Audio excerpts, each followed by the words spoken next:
Beneficiamento e comercialização no semiárido. Então, a gente vai falar sobre isso com o Paulo César.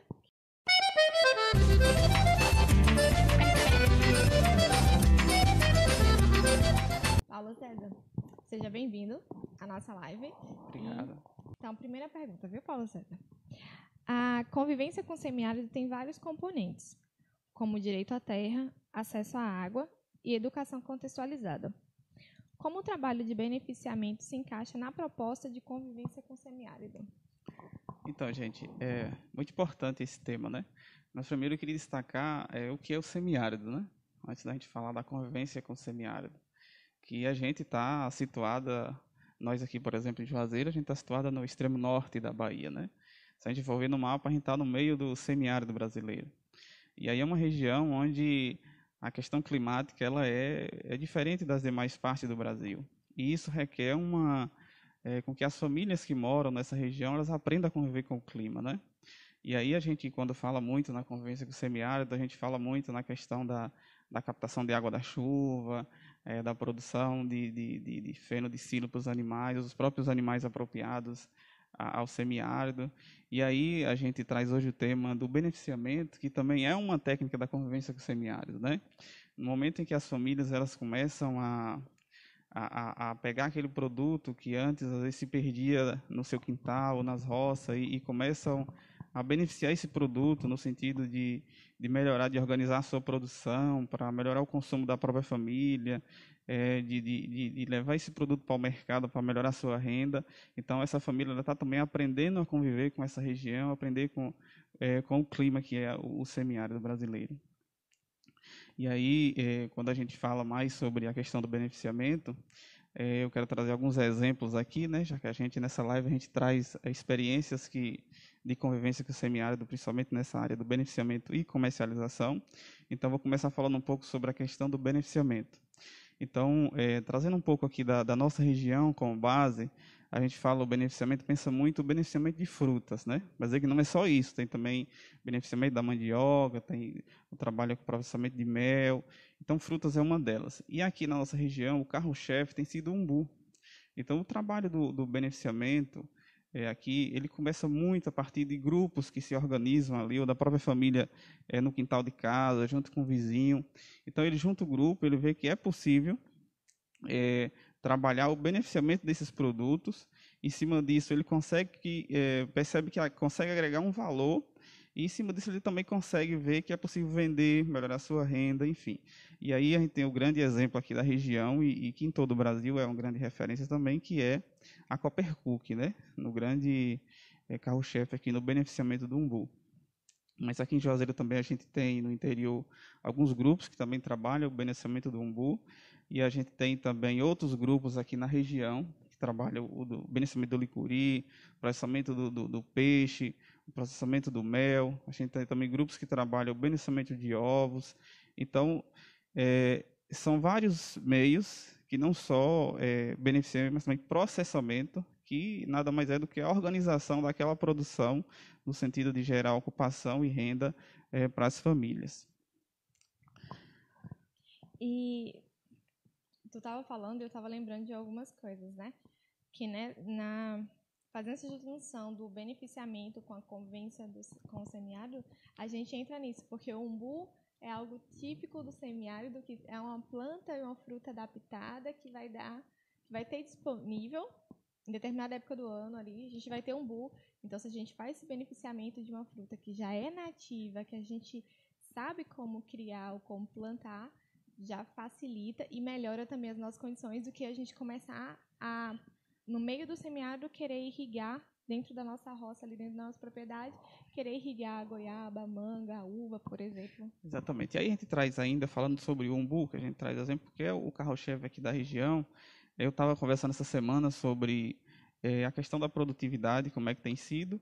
E, por exemplo, o saco de umbu hoje, os grupos aqui, eles conseguem adquirir a R$ 50 o saco, já que eles conseguem consumir toda aquela produção da sua propriedade e acabam também comprando das comunidades vizinhas. Então, eles compram em torno de R$ 50 e conseguem fazer em torno de R$ 600 em cima daquele saco de umbu. Então, vejam o tanto de valor que eles conseguem agregar no processo do beneficiamento. Claro que ali tem os descontos em relação aos insumos, às embalagens, mas a lucratividade ela é muito significante. A outra coisa que também quero trazer muito, quando a gente vem tratar do beneficiamento, a gente está aqui se referindo a grupos de pessoas, associações e cooperativas. E esse é o grande segredo do trabalho do beneficiamento, né? O beneficiamento, ele precisa que as pessoas se unam em grupos, em associações, cooperativas, porque na medida em que se unem, se juntam, isso ganha força, melhora aquela organização, e aí faz com que o trabalho também flua e rendam, porque uma coisa é a família tem aquele produto in natura e vende de qualquer forma, ou às vezes faz um beneficiamento e vende ali na feira, mas na medida que esse grupo vai se organizando, as dificuldades para acessar, por exemplo, a comercialização, as dificuldades também vão surgindo. Então, o grupo precisa estar muito organizado para enfrentar essas dificuldades que vão estar vindo. E que dificuldades são essas, por exemplo? São dificuldades em relação ao acesso ao mercado, à comercialização, a superar os trâmites burocráticos para colocar o produto no mercado. Então é importante que esses grupos sejam muito unidos, se mantenham firmes, não desanimem com as primeiras dificuldades que apareçam pela frente, né? Sim, e trazendo essa linha da motivação, né, de não se decepcionar com as dificuldades e nem também com os fracassos, né, porque às vezes as coisas dão errado, mas porque a gente fez de um jeito que pode ser melhorado. Então, se a gente cai e aí avalia o que eu fiz de errado, o que eu posso melhorar, aí a gente vai lá e faz de novo até acertar o ponto. Ninguém que faz uma coisa a primeira vez já vai fazer aquilo bem feito. Não é assim. Quando a gente vai fazendo várias vezes é que a gente vai melhorando aquilo. Aí outra coisa, né? Já que o tema também hoje traz a questão da comercialização junto, é importante já começar a tratar disso, porque quando a gente começa a pensar, vamos beneficiar algum produto para melhorar o nosso ganho, nossa lucratividade, ou a melhoria da qualidade, você tem que pensar também já na comercialização. Então, antes mesmo de você começar a beneficiar o tipo de produto, você já tem que começar a pensar onde eu vou vender esse produto. Porque você não vai beneficiar só para o consumo próprio da sua família, do grupo. Você vai pensar em vender. Você quer também que gere alguma renda para aquelas pessoas que estão participando. Então, você já tem que pensar, onde que eu vou inserir esse produto? É do porta em porta? É numa loja ali da esquina? É numa panificadora? Eu vou acessar um programa das políticas públicas como o PA, o PNAE. Então, essas preocupações isso tem que estar muito no início já da formação do grupo ou quando o grupo define ali o que tipo de produto vai beneficiar. E aí, eu chamo a atenção para outra coisa. É comum a gente ver nos grupos que trabalham com beneficiamento, normalmente, vamos usar um exemplo aqui, um grupo de 10 pessoas. Mas, normalmente, nesse grupo, eles intitulam uma só para ser aquela pessoa que está envolvida em tudo. Às vezes, aquela mesma pessoa está envolvida ali na prática do beneficiamento. A mesma pessoa é quem cuida da parte administrativa, de registrar o que comprou de insumos ou os produtos que venderam. Às vezes, essa mesma pessoa é a pessoa que vai até a cidade tentar vender o produto. Então, isso tem que ficar muito atento, porque o grupo que ainda é assim é um grupo frágil, né? É frágil, porque se acontece dessa pessoa, por algum motivo, ter que se afastar, aquele grupo diz, e agora? O que é que a gente vai fazer se fulano que era quem fazia de tudo agora saiu? Então, é muito ter cuidado também, e aí os grupos que ainda não têm essa discussão, provocam essa discussão de dividir tarefas, né? Se um exemplo, o grupo de 10 pessoas que eu falei. Então, 5 está muito focado na produção, então outro ali está focado na parte administrativa, registrando tudo que entra, tudo que sai. Outro está responsável ali pela parte de coordenação, para estar dividindo as tarefas. Outro está responsável para buscar os canais de comercialização, para ir oferecer numa panificadora, num restaurante, para sair nas comunidades vizinhas, por exemplo. Então, um dos sucessos que faz com que esse trabalho de beneficiamento continue firme é isso, né? E por que é muito importante essa provocação? Porque uma coisa é o grupo estar lá na comunidade, um grupo iniciante, começou por exemplo, trabalha o beneficiamento de fruta, de umbu, ou está fazendo um queijo, por exemplo, e vende ali normal. Aí, uma entidade, por exemplo, como a gente do IRPA, de boa fé, pela boa vontade, consegue um projeto social e constrói uma bela estrutura naquela comunidade. E aí isso gera encanta todo mundo, as pessoas se animam para produzir, e aí produzem muito a princípio, porque só recebe a capacitação, a orientação, e de repente se depara com um quartinho ou metade daquela estrutura cheia de produtos. E aí se deparam com a seguinte pergunta: onde eu vou vender? Quem é que vai comprar tanto produto que a gente produziu? E a gente já tem realidade, a gente já se deparou com essa realidade aqui, né? Hoje é uma preocupação nossa, por isso que a gente já trabalha muito desde no início de discutir um investimento coletivo voltado para o beneficiamento, já pensar também a discussão da comercialização. Onde que vai aquele produto? Mas como que a gente estipula, então, a quantidade para não ficar lá com um quartinho cheio de produtos e não ter para onde vender? É isso mesmo. Por isso que o grupo tem que ser muito sábio nisso, né? Ele não pode simplesmente sair produzindo de todo jeito. Então, ele tem que ir produzindo aos poucos e buscando o mercado. E aí, na medida que vai buscando o mercado, o próprio vai percebendo quais são os tipos de produtos que vão saindo mais. Então, tem gente que compra mais doce, outro gosta mais de queijo, outro gosta mais disso, daquilo. Então, são essas experiências que o grupo vai percebendo e, em cima disso, vai aumentando a produção no que vai gerando mais demanda, né? E aí, entrando no outro tema também, que é a questão da comercialização, né? Eu sempre gosto muito de tratar sobre a importância de pensar isso. Aí eu trago outra experiência aqui da região, que é uma forma que a gente pensou de organizar aqui em formato de rede. Então, a gente identificou mais de 20 grupos, associações, cooperativas que trabalham com os tipos de beneficiamento e processamento, né? E aí vem o de frutas, como eu já falei, vem o pessoal que trabalha com mel, vem o pessoal que trabalha com derivados da mandioca, aí é sequilho, peta, pessoas que trabalham com hortaliças, grupos que trabalham com hortaliças, né? Enfim, trabalha com peixe, tem em torno de uns 20 grupos aqui na região que tem essa prática do beneficiamento.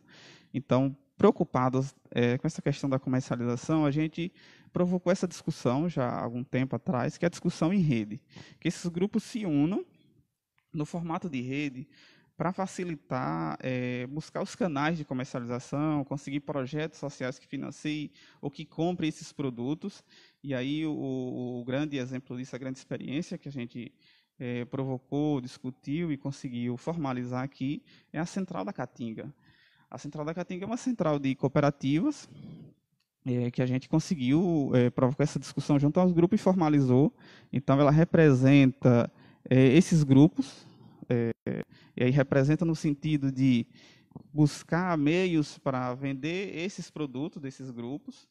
E aí, um dos principais pontos, a abertura de um ponto comercial aqui em Juazeiro.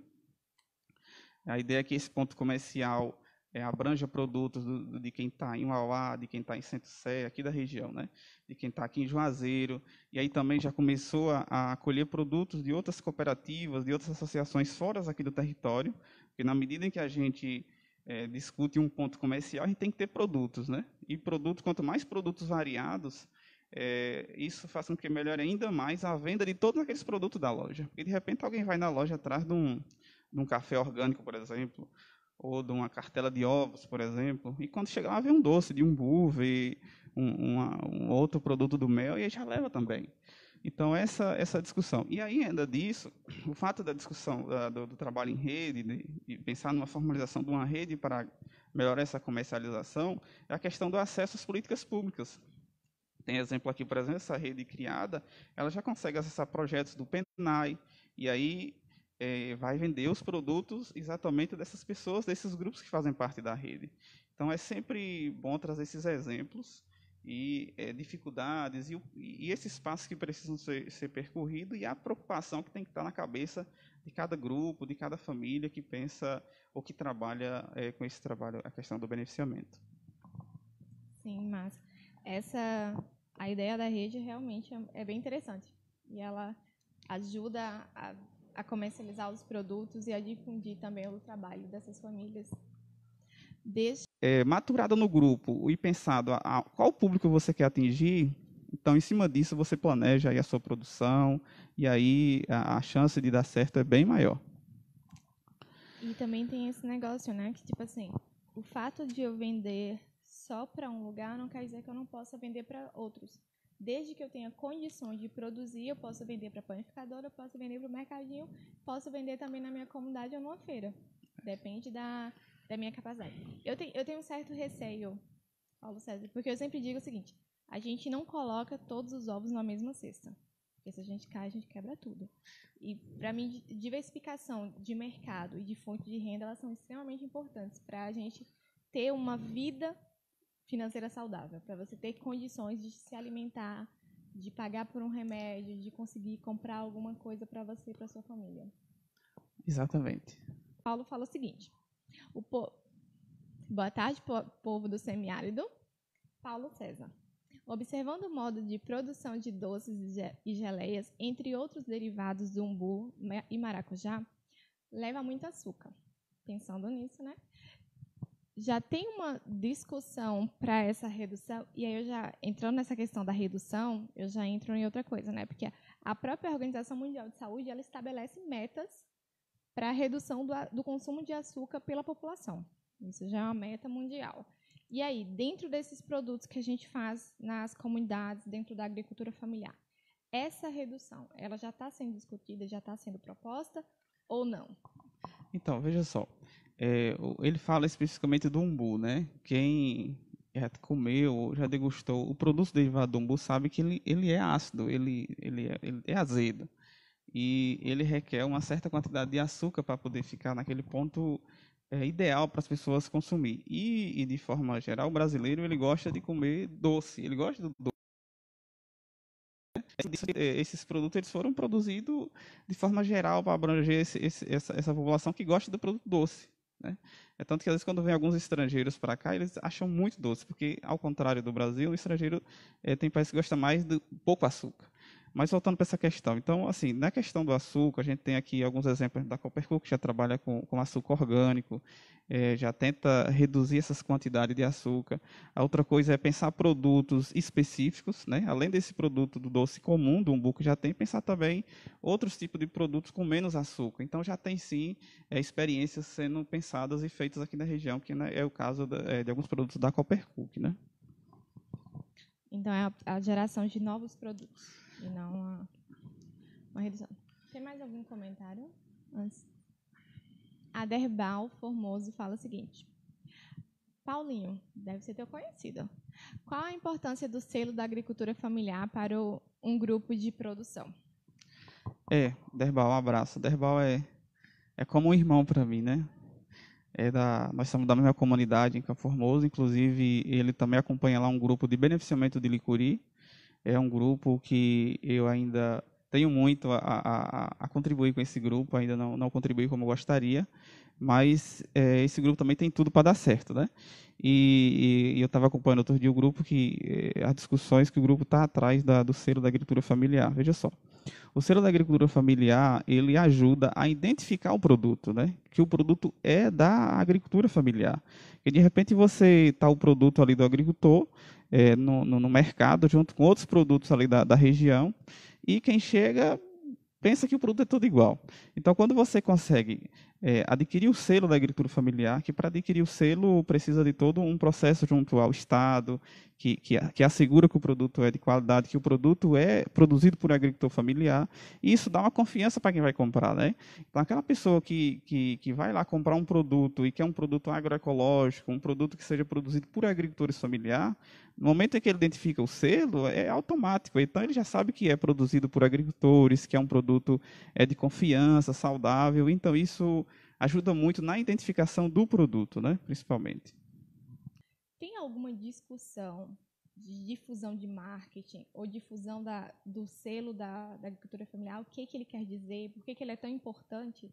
Ou não? Esse marketing em cima do selo ele ainda não é feito? Bom, talvez se a gente pensar há tempos atrás, a gente consiga chegar um pouco disso que você fala. Mas acho que a discussão da agricultura familiar, da importância dos produtos agroecológicos, produzidos de forma orgânica, já é algo que está sendo muito trabalhado. Isso nos últimos 10 anos, as organizações, as entidades, os sindicatos, o próprio Estado já tem muito divulgado a importância do trabalho da agricultura familiar. Então, o selo, ele vem fortalecer mais ainda isso, dando uma identidade, e que, assim, eu não acredito que passe despercebido mais não, sabe? Acho que todo mundo que vê já sabe da importância, por conta do debate que já vem acontecendo muito em relação a isso. A participação dos grupos nas redes é algo natural que eles têm buscado ou a gente ainda está fazendo um processo de formação? Como que é? Eu diria que ainda é um processo de formação, né? Porque isso se dá muito na importância e na necessidade que vai surgindo do dia a dia. Então, o grupo ele começa a crescer, evoluir, e ele vai começar a certo momento se sentir sozinho, e que ele precisa enfrentar alguns trâmites burocráticos, que ele precisa se unir a outros grupos, né? E aí é onde vem a questão da junção da rede. Por exemplo, aqui na nossa região, aqui no território Sertão de São Francisco, em torno de 20 grupos que fazem parte da rede, a gente trabalhou de várias formas junto com essa rede. A gente trabalhou, por exemplo, a questão da autocapacitação. Então, nós da equipe do IRPA, no sentido de trabalhar o beneficiamento, essa assessoria, a gente não tinha perna para acompanhar todo mundo, para trabalhar a formação com todo mundo, e foi o que a gente fez. A primeira coisa que a gente usufruiu da rede foi a formação solidária. Então, identificado aqueles grupos da rede, a gente chegou a trabalhar aqui, por exemplo, de grupos e passar 2 dias junto a outro grupo da rede, aprendendo a melhorar o seu produto, a qualidade, aquela receita. A gente ajudava no deslocamento, de fazer essa ponte até. Então, isso aconteceu muito. A formação solidária, isso é um dos pontos positivos da rede. E o outro é essa questão da comercialização, né? Agora, quando se pensa em formalizar uma rede, no caso dessa da Central da Caatinga, algumas coisas a gente pensa de um jeito, mas às vezes quando a gente vai para a prática fazer, a gente vê que algumas coisas precisam ser readequadas, né?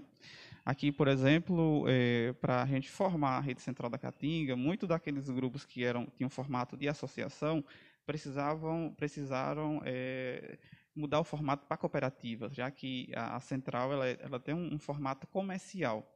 Então, como a associação ela não consegue emitir uma nota fiscal, então muitos desses grupos ligados à associação tiveram que de criar cooperativas, né, de se formar cooperativa. Outros que não tinham essa aptidão para criar, ou esse potencial para criar uma cooperativa, se juntaram a uma outra cooperativa, né? E aí consegue, dessa forma, acessar a rede. Então, é uma discussão que ainda está sendo muito debatida junto aos grupos, porque foi algo que os grupos não esperavam ainda essa mudança. Mas, enfim, se a gente quer continuar produzindo, melhorando a produção, alcançar cada vez mais os canais de comercialização, a gente também tem que estar com a mente aberta para evoluir também nesses processos burocráticos, né? Principalmente da comercialização. Trazendo mais experiência sobre comercialização, acho que é importante sempre frisar nisso, porque a gente não pode simplesmente falar de beneficiamento e não frisar muito a comercialização. Vejam só, a gente tem exemplos muito bacanas também para trazer sobre grupos que têm conseguido acessar vários tipos de canais de comercialização e têm dado certo. Por quê? Se o grupo tem a produção organizada, o grupo é organizado, mas não consegue vender, o grupo desanima. E aí a gente tem tratado de vários tipos de canais de comercialização, e eu queria tratar um pouco aqui sobre algumas políticas públicas que veio para fortalecer o acesso dos agricultores a esse meio de comercialização, que é o PAA e o PENAI, né? O PAA, que é o Programa de Aquisição de Alimento, e o PENAI, que é o Programa Nacional de Alimentação Escolar. Então, o PAA, que é o Programa de Aquisição de Alimento, embora ele tenha sido fragilizado ao longo dos anos, que ele é um programa de 2003, mas ao longo dos anos eles vem fragilizado, e hoje em dia são poucos grupos que conseguem acessar. Mas o grupo que consegue acessar, ele consegue garantir uma ocupação daquelas famílias que estão ali pelo restante do ano. E aí eu vou trazer aqui exemplos, por exemplo, tem o grupo do estado do Piauí, que a gente acompanha lá na região de Picos, Francisco Santos, Geminiano, tem associações lá que estão conseguindo vender para o PA. Tem associações que conseguiram fechar contrato esse ano de 80 mil e estão vendendo, né? E eu estava em diálogo com alguns representantes desses grupos essa semana, e eles falaram que estão agora pleiteando acesso a outro tipo de que é o PAA Emergência, que é por conta da pandemia. Então, o que é isso? O que é esse programa? Então, um programa que o governo ele libera o recurso através, por exemplo, da Conab, e agora já tem também, os municípios também já podem acessar via doação com termo de adesão. Mas, por exemplo, o PA emergencial que está agora em discussão por conta da pandemia, ele é via Conab. Então, o grupo ele pode acessar esse recurso sei lá, 100 mil, 200 mil. Então, o grupo vai produzir esses produtos e os produtos vai ser levado para, por exemplo, um CRAS, uma casa de asilos, entidades carentes que cuidam de pessoas vulneráveis, enfim. Então, a grande importância do programa é que ele, além de beneficiar o grupo que está trabalhando naquilo, o beneficiamento, a organização da produção, os agricultores familiares, então o grupo recebe o recurso para produzir e vender e entregar a entidades que também vão beneficiar pessoas carentes, né? Então, é um recurso que gera em torno de pessoas, dos agricultores, pessoas de baixa renda, pessoas da periferia. Eu queria focar muito, era no outro programa, que é o Programa Nacional de Alimentação Escolar. Por que eu quero focar um pouco nesse? Porque esse é uma lei, né? E lei não se discute, lei ela tem que ser cumprida. E aí, o PENAI, ele é um pouco diferente do PA, embora parecido, mas o recurso do PENAI, ele vem principalmente para as prefeituras, para institutos federais, como os IFES, né, que tem o IFE Bahia, aqui em Juazeiro, por exemplo, Exército, Marinha, eles também acessam recursos para fazer essas compras. Então, são recursos que vêm do FNDE, que é o Fundo Nacional de Desenvolvimento da Educação. Então, ele vem para esses órgãos, e esses órgãos são obrigados a comprar uma parcela desse recurso da agricultura familiar. Então, por exemplo, se uma prefeitura recebe R$ 1 milhão por ano, ela é obrigada, por lei, a comprar 30% daquele recurso de agricultores familiares. Ou seja, 30% de 1 milhão, 300 mil. Eu estava consultando algumas páginas das prefeituras essa semana para ver como é que anda a transferência desse recurso do PENAI, e eu percebi que as prefeituras elas continuam recebendo esse dinheiro, né?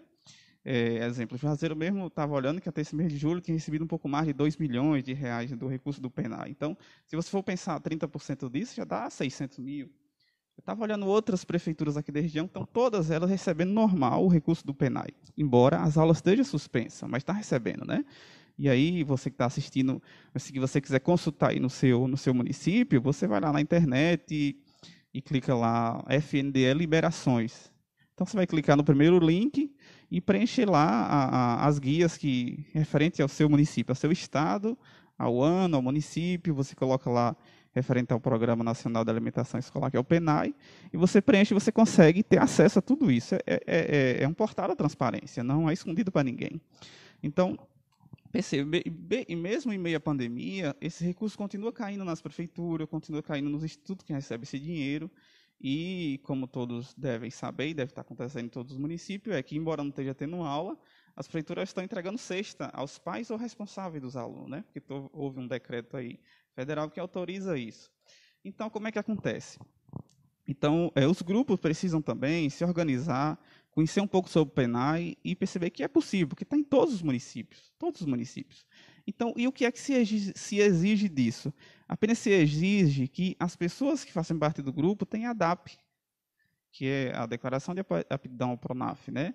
Que é tirada junto aos sindicatos, enfim, ao INCRA, são esses órgãos que tiram. Então, você sendo agricultor familiar, tendo esse documento chamado DAP, que é o que dá sua identificação de agricultor familiar, e você faz parte ali daquele grupo, e você produz, sei lá, você produz hortaliça, você produz questão de ovos, você faz beneficiamento de frutas, você trabalha com mel. Então, tudo isso são produtos possíveis de ir para esse programa, que é o Programa de Aquisição de Alimento, né, que vai para a merenda escolar. É claro que, para isso, é que nem eu falei, tem que ter alguém naquele grupo que busque essa informação. Então, não pode ser um para fazer tudo. Então, por que isso é importante? Por exemplo, cada agricultor que faz parte do grupo de associação cooperativa, ele pode vender por ano até R$ 20 mil por pessoa. Então, imagine, se tem um grupo com 10 pessoas, multiplique por 20. Então, é um programa muito bom, se você consegue acessar. Aí tem gente que diz, mas a prefeitura não compra, não sei o quê, não paga. Então, ou seja, existe a lei, existe o programa, existe a lei, mas dificilmente um gestor público ou alguém que recebe esse recurso, ele vai até você oferecer. Então, você tem que ir atrás, você tem que procurar, você tem que se informar, você tem que estar informado sobre essas coisas, né? Para a partir de então, você começar a entrar por essas portas e até conseguir acessar. Então, é um tema muito longo em relação a isso. Acho que a gente pode tratar disso em outros assuntos. Alguém pode procurar mais informação, que a gente tem todo o prazer e a satisfação de tratar disso, ou formações, enfim. É um assunto gostoso que a gente gosta. Eu gosto muito de trabalhar a questão dessas duas políticas públicas, PA e PENAI. Se você quer saber mais sobre comercialização, sobre PENAI e PAA, você pode entrar em contato conosco pelas redes sociais, que aí você pode ser ou pelo Instagram, pelo Facebook, ou também mandar e-mail para a gente no irpa@irpa.org, que aí as perguntas serão todas direcionadas a Paulo César e ele pode responder vocês, tá bom? Quero trazer mais exemplos disso, né? Já para fechar, porque eu vi alguns comentários ali, as pessoas dizendo que não consegue acessar o PENAI, é muito burocrático. Gente, não é burocrático. A questão é, as pessoas precisam se organizar para acessar. Então, é aquilo que eu lhe falei. Se você se vai trabalhar o beneficiamento, a organização da produção, você tem que pensar que tipo de mercado. Então, se você quer acessar o PENAI, é só se preparar para ele. Porque é uma coisa que é lei, é obrigatório, as prefeituras vão fazer. E aí, normalmente, as prefeituras têm que lançar uma chamada pública entre janeiro, fevereiro e março, normalmente é por aí. E é um processo que é aberto, não é um processo que é escondido e que a lei ela dita direitinho como tem que fazer. Por exemplo, em Alagoas, no município de Palmeira dos Índios, tem lá uma comunidade Serra das Pias, que tem uma agroindústria, inclusive a gente quer melhorar a estrutura dessa estrutura, porque é um grupo que já trabalha com a questão do beneficiamento de polpa, e que eles relatam a mesma coisa, eles conseguiram entregar polpa de fruta na prefeitura, mas porque foram lá dialogar com a nutricionista, levaram a nutricionista lá para conhecer, para dialogar com o pessoal que está ali naquela secretaria. Então, muitas vezes é assim que funciona. Embora seja a lei, mas é que eu digo, quem está à frente daquele recurso não vai até o grupo oferecer e dizer que está assim, assado. Às vezes um ou outro vai, mas a maioria das vezes é o próprio grupo que vai lá correr atrás disso. Então, eu vou tratar de outra questão, que é o papel do jovem e da mulher no beneficiamento e comercialização, né? A importância disso. Vejam só, quando a gente pensa ou fala do trabalho de beneficiamento e comercialização, normalmente, por si só, o que a gente tem visto é que a maioria dos grupos são formados de mulheres, né? Mulheres. E jovens, mais ou menos, mas a maioria das mulheres. E é exatamente isso mesmo que a gente preza com o trabalho do beneficiamento, porque o homem, de forma natural, ele já sai para trabalhar fora, já vai trabalhar em outra cidade, e na maioria, o que normalmente acontece é que as mulheres, às vezes, ficam em casa cuidando da família, do filho, ou o jovem que ainda não despertou ainda para o mercado de trabalho, ainda está estudando, e às vezes essa mulher e esse jovem ficam a depender do marido, por exemplo, para a sua fonte de renda, para comprar alguma coisa da necessidade, ou o jovem fica dependendo dos pais para ter algum recurso. Então, quando a gente consegue envolver o jovem e a mulher no trabalho de beneficiamento, isso ajuda em muito, inclusive no convívio dessas próprias pessoas. Porque as pessoas elas começam a encontrar uma ocupação diferente, uma ocupação que está lhe dando conhecimento, está lhe dando experiência, e, além de tudo, vai de renda no dia a dia. Vai melhorar para que as pessoas consigam, por mais que no início seja pouco, é bom sempre refrisar isso, que aqueles grupos que estão no início, a rentabilidade é muito pouca no início. A partir dos anos é que vai melhorando isso. Mas, de qualquer forma, está ocupando a mente, está gerando uma renda. Então, é muito importante ressaltar isso, que o trabalho de beneficiamento, ele é um trabalho muito importante, principalmente por envolver os jovens e as mulheres, né? E, inclusive, o PAA, por exemplo, que é o Programa de Aquisição de Alimento, ele incentiva isso. Quando ele abre o edital para receber projetos de compra para vender produtos da agricultura familiar, por exemplo, ele preza os grupos que têm mais mulheres. Então, aqueles grupos que têm mais mulheres são os grupos que vão estar na primeira ponta lá, nos primeiros critérios de desempate, por exemplo, né? Inclusive, tem uma meta lá, se eu não me engano, é 40%. Então, se o grupo não tiver 40% de mulher, se eu não me engano é isso, ele já está desclassificado. Então, e quanto mais mulher tem, mais aumenta a pontuação. Isso no PA? Isso no PA. E eu entendi a questão das mulheres na participação do beneficiamento. Você consegue atribuir alguma coisa à baixa decisão dos jovens, à falta de tanta participação assim da juventude nesse processo? Eu sei de um exemplo de um grupo de beneficiamento de picolé, não lembro onde que é exatamente, mas que é de jovens, né? Então, eles jovens que decidiram o que ia produzir e tocaram para frente esse beneficiamento de picolé. Mas por que essa adesão, assim, em geral, ela não é feita, ela é uma adesão baixa, uma baixa adesão? Então, veja só, isso é uma realidade de fato que a gente tem encontrado muito. Eu já trabalhei como assessoria técnica em campo, né, nas comunidades, e de forma natural, eu já encontrava nas comunidades pouca presença de jovens. Isso por quê? Porque os jovens às vezes vão para a cidade estudar. E no momento que vão para a cidade estudar, às vezes circular. E às vezes não ficam na comunidade. Então, faz com que muitas vezes as pessoas que se envolvem no grupo são mulheres e homens ali, mas que não são especificamente os jovens, porque os jovens muitas vezes estão estudando e tal. E, em outros casos, são os próprios jovens que não se despertam para isso. Eles não têm interesse, simplesmente não têm interesse de trabalhar o beneficiamento. Como que os grupos estão fazendo para conseguir continuar comercializando seus produtos, mesmo nesse período de pandemia? Então, esse é um assunto muito importante a gente tratar, porque a pandemia ela tem afetado todo mundo de forma geral, inclusive quem trabalha com beneficiamento e comercialização. Então, o que é que tem acontecido? Primeiro, destacar o seguinte, que como a maioria dos produtos que a gente trabalha em beneficiamento, né, a organização da produção, são produtos muitas vezes in natura, por exemplo, são hortaliças, por exemplo, trabalho com ovos, beneficiamento de fruta, de certa forma, esses produtos não deixaram muito de ser acessados, porque são produtos que fazem parte do consumo das pessoas, né? As pessoas continuam consumindo, né?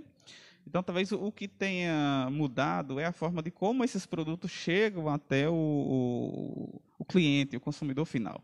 É aí onde o grupo precisa se reinventar. E aí é aí onde tem que correr atrás, pensar qual a estratégia que a gente vai usar agora. E aí a gente tem exemplos também.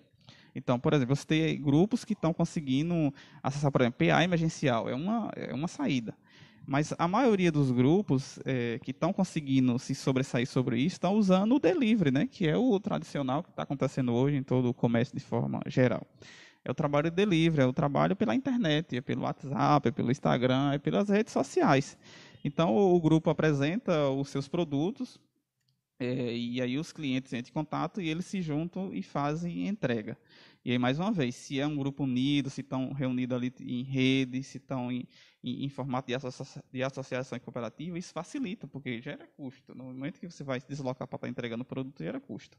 Enfim, a gente sabe que, embora o momento é delicado, a gente não pode parar. A gente tem que, de certa forma, se movimentar e seguir em frente.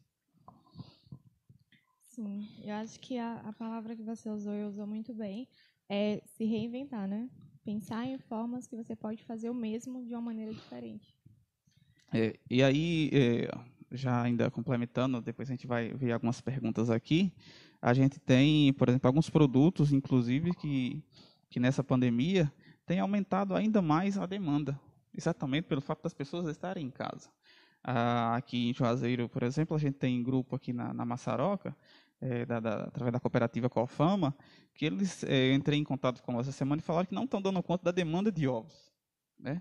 Então, a gente tem aqui em Juazeiro um entreposto de ovos, onde as famílias produzem, e são em 2 comunidades, criam os seus animais, suas galinhas, no formato de produção para vender os ovos, que tem que ficar muito atento a isso, porque o manejo tem que ser voltado para a produção de ovos. Não vou entrar também nesse detalhe, porque aí já vai mais tempo. Então, as pessoas produzem em suas propriedades, suas unidades de produção familiar, leva para o entreposto de ovos, onde passa por um processo de higienização, embalagem, e a partir daí venda entrega nos mercados, né? Inclusive, destacar aqui esse grupo, aqui é um grupo que já tem o selo de inspeção municipal, que é o SIM, que legalmente autoriza eles a vender em todo aqui o município de Juazeiro. Então, esses grupos relatam que a demanda pelo consumo de ovos tem aumentado cada vez mais, que eles não estão dando conta. Então, cada vez mais aumentando o criatório, a demanda aumentando, mesmo o preço também agora está até um pouco mais caro, mas as pessoas continuam demandando, e não só porque é importante. Então, isso tem sido um destaque e tem aumentado. A outra coisa que eu destaco também, que tem aumentado muito nessa pandemia, é a questão dos in naturas, por exemplo, hortaliças. Hortaliça, quem trabalha com frutas também, tem aumentado muito a procura por esses produtos. E o grupo precisa se reinventar, precisa buscar uma forma de ir até o cliente, ou através do delivery, ou através do porta em porta mesmo, ir saindo, rodando. Claro que nem todo município isso está autorizado a acontecer. Rose Tuxi, boa tarde, Rose. Rose é da República, né? Da República do IRPA. Que bom que tu está aqui, também é um prazer imenso te ter aqui. Rose fala o seguinte, boa tarde, Rose. Paulo César, em algumas conversas sobre produtos orgânicos, as pessoas sempre alegam que não compram por conta dos preços, que muitas vezes não são acessíveis às pessoas de baixa renda.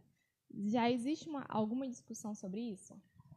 Realmente, essa é uma discussão que a gente tem dialogado muito com os grupos, né? Que não necessariamente porque o produto é orgânico, ele é mais caro. Não necessariamente isso, né? O que acontece é que, às vezes, o produto convencional, que é produzido por empresas, ele, por conta de ser produzido em grande quantidade, escala empresarial, eles acabam produzindo um produto em grande quantidade, mas a qualidade, no sentido de nutricional do alimento, ela também é pouca. Então, já o produto da agricultura familiar, o produto orgânico, que é produzido pelo agricultor, então é um produto que ele está no dia a dia ali, no suando, ele tira a renda dele daquele trabalho. Ele trabalha ali sem uso de agrotóxico, com todo o amor do mundo naquela produção. Então, de certa forma, se a gente for pensar, o custo-benefício, ele não é um produto caro, né? Porque o benefício que ele traz para o organismo da pessoa, ele é muito mais além disso. Porque um alimento saudável, ele também vai fazer com que a saúde daquela pessoa que está consumindo seja mais forte também, né? Até para enfrentar certas doenças, porque vai aumentar a imunidade da pessoa que está consumindo. Então, a essa discussão, as pessoas ainda reclamam muito, mas sinceramente, eu não acho que seja caro, né? Até a Distância é uma adaptação das atividades de assistência técnica e extensão rural do Bahia Produtiva, projeto do Governo do Estado da Bahia por meio da Secretaria de Desenvolvimento Rural do Estado da Bahia, executado pela CAR, Companhia de Desenvolvimento e Ação Regional, com recursos provenientes de acordo de empréstimo com o Banco Mundial.